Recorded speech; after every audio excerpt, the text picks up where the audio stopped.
लक्ष लक्ष टंकार समस्त आसबाबपत्र पोड़ी जली पाउंश हेबा परे पहुंची थिला अग्निशम गाड़ी। खबर देवार 2 घंटा परे भी पहुंची पारि नथिला अग्निशम विभाग। पहुंचला बेलको मोबाइल दुकान ले थिबा समस्त आसबाबपत्र पोड़ी जली पाउंश हो जाइथिला।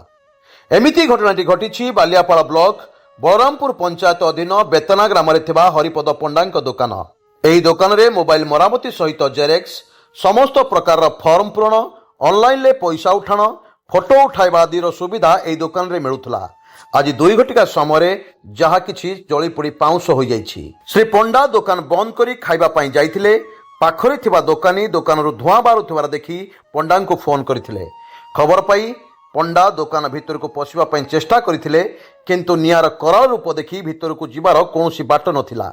भितरे मोबाइल गुड़िक फाटिबारु उपर आजबेस्ट गुड़िक भांगी एणे तेणे पड़ुथिबार देखिबाकू मिलिथिला। दुकान घर भितरु धुआं बाहरुथिबार देखि ओडिशा अग्निशम सेवा को फोन करी दर्शक साजिथिले पंडा।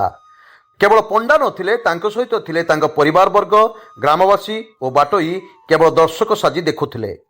अग्निशम सेवा गाड़ी खबर पाइबार 2 घंटा परे पहुंची निया बदल धुआं को पानी मारी आयत्त करथिले।